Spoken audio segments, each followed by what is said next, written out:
nous allons vous présenter comment le mythe d'Oedipe est devenu si tristement célèbre. Inceste, jeu de pouvoir et violence, tout sur la ville de Thèbes.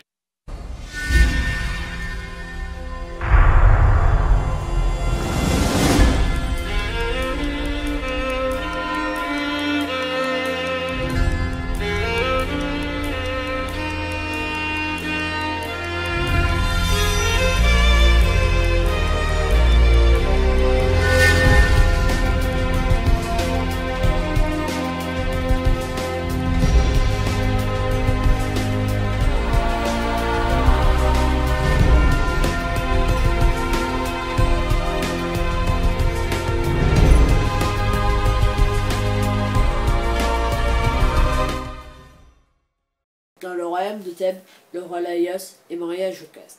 Tous deux n'ont pas d'enfants et commencent à s'inquiéter sur l'héritier du trône. Alors Laïos va consulter l'oracle de Delphes afin d'être éclairé. Mais la Pythie lui fait une terrible révélation.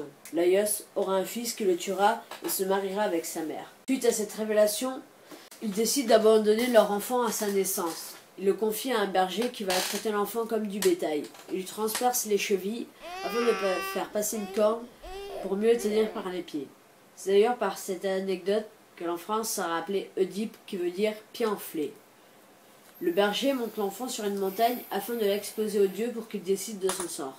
C'est alors que Polybe, roi de Corinthe, le recueille. Oedipe a grandi. Un jour, il décide d'aller consulter lui aussi l'oracle de Delphes pour connaître son avenir. Seulement, comme l'avait annoncé la Pythie à Laïos, Oedipe apprend qu'il va tuer son père et se marier avec sa mère. Oedipe est anéanti par la nouvelle de la Pythie.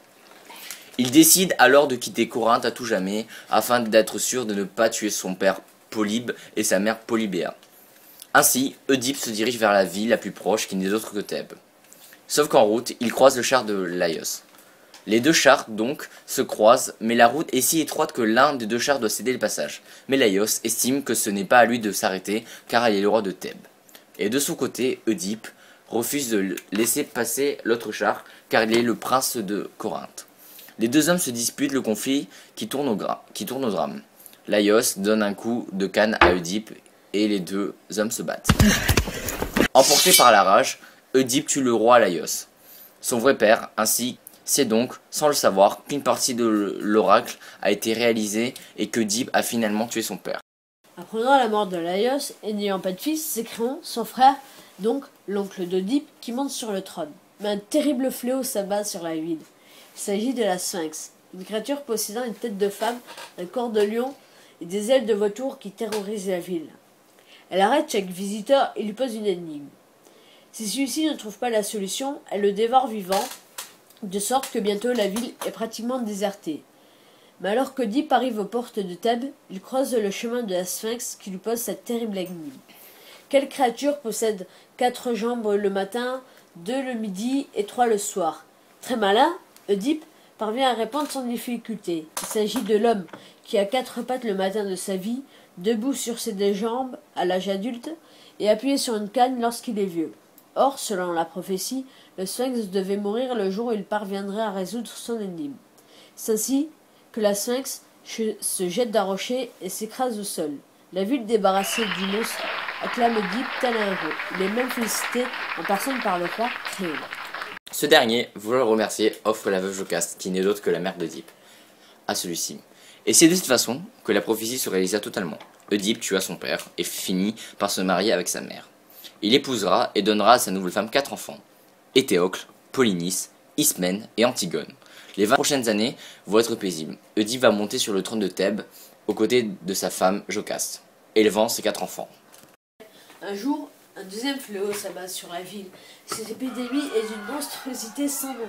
Chaque femme accouche d'enfants mort-nés ou d'autres monstrueux. Plus aucune naissance ne se déroule normalement. Inquiet, Oedipe envoie un de ses serviteurs consulter l'oracle de Delphes afin de trouver une solution. À son retour, celui-ci explique que pour que l'épidémie cesse, l'assassin de Laïos doit être à son tour assassiné. Ignorant totalement que l'homme qui lui tué des années auparavant était sans père, Oedipe envoie tous ses hommes partir à la recherche du meurtrier. Or, ceux-ci ont l'idée d'interroger le plus grand devin de tous les temps, Thyréas. Celui-ci connaît toute la vérité et ne préfère ne pas la révéler. Alors Oedipe décide de s'en charger personnellement et va réussir à le faire parler par ses propres moyens. Tiréas avoue tout.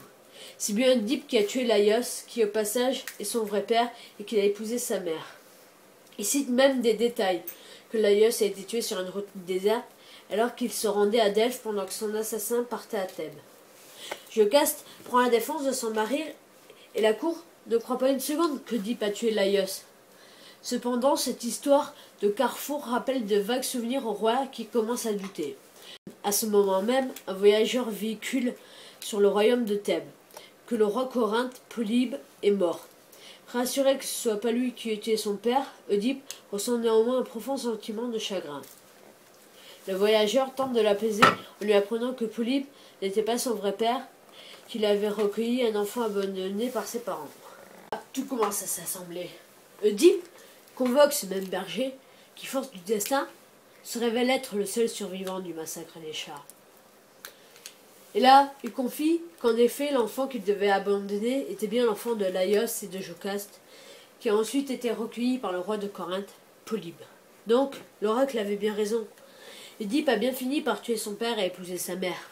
Horrifié par cette nouvelle, Jocaste se pend, et en découvrant sa mère, qui est en même temps sa femme, Oedipe saisit une broche de sa robe et se laboure les yeux avec.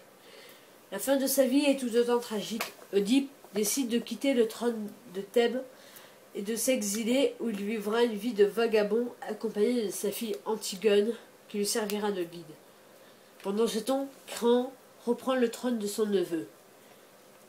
La fin d'Oedipe se déroulera lorsque celui-ci croisera les Érines, ces terribles divinités issues du sang de Cronos lors de sa castration, dont leur rôle est de punir les crimes familiaux. Sa dépouille sera enterrée avec tous les honneurs par son ami Thésée. Et depuis, ce lieu sera considéré comme un lieu sacré d'Athènes.